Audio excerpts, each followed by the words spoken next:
আপনার সাথে পরিচয় হওয়া, আপনার সাথে আমার লেনদেন হওয়াটা জীবনের একটা মস্ত বড় ভুল হয়েছে আমার।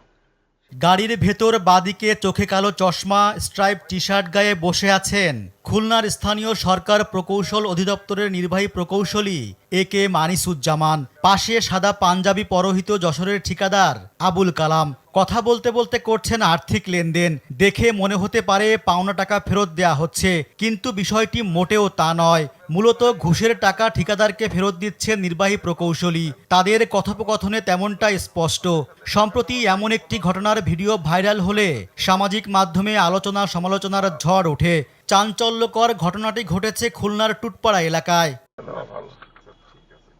টাকা ফেরত দেওয়ার সময় নির্বাহী প্রকৌশলী ঠিকাদারকে ঘুষের টাকা গুনেও নিতে বলেন। ধর্মীয় বাণীর উদ্ধৃতি দিয়ে জানান টাকা গুনে নেওয়া সুন্নত। ওই সময় ব্যাংকে কিভাবে টাকা গোনে সেটিও দেখানোর চেষ্টা করেন তিনি। টাকাটা কাউন্ট করে নেন, এটা দেখে নেন, টাকা পয়সা গয়না নেওয়া সুন্নত, ধরে নেন। ভাইরাল ভিডিওটিকে উদ্দেশ্য প্রণোদিত বলছেন অভিযুক্ত প্রকৌশলী। ধারের 2 লাখ টাকা ফেরত দিয়েছেন বলে দাবি করেন তিনি, যেটি নিয়েছিলেন একটি সরকারি প্রকল্পের কাজ শেষ করতে।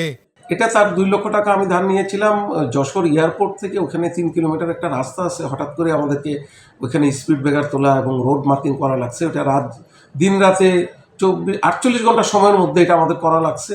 আসলে হঠাৎ করে কোনো কাজ করার মতো কোনো ফান্ড আমাদের কাছে থাকে না, এটা আমরা এইভাবেই সাধারণত ম্যানেজ করে থাকি। যদিও ঠিকাদার আবুল কালাম বলছেন ভিন্ন কথা।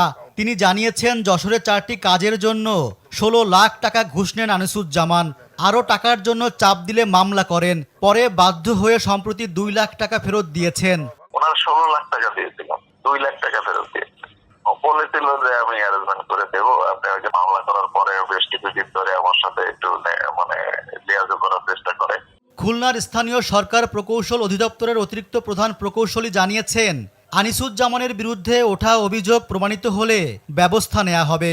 মিডিয়াতে অনেক সময় নানা কথা আসে, সবই যে সত্য তা না। এটা নিয়ে যাচাই বাছাই চলছে। ডিপার্টমেন্ট তো অবশ্যই, যদি কোনো কেউ অন্যায় করে, অনিয়ম করে, নিশ্চয়ই তার বিরুদ্ধে ব্যবস্থা নেবে। এদিকে ঘুষ লেনদেনের এই ঘটনাকে নৈতিক অবক্ষয় বলছেন খুলনা উন্নয়ন সংগ্রাম সমন্বয় কমিটির সভাপতি।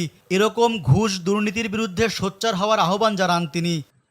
দুর্নীতি দমন কমিশন সহ যারা দায়িত্বশীলে আছেন, বিশেষ করে আমাদের ঘুষ দুর্নীতির বিরুদ্ধে একটা ব্যাপকভাবে এর বিরুদ্ধে প্রচারণা বা এর বিরুদ্ধে কীভাবে আমরা এগিয়ে যেতে পারি সেই পদক্ষেপ গ্রহণ করা।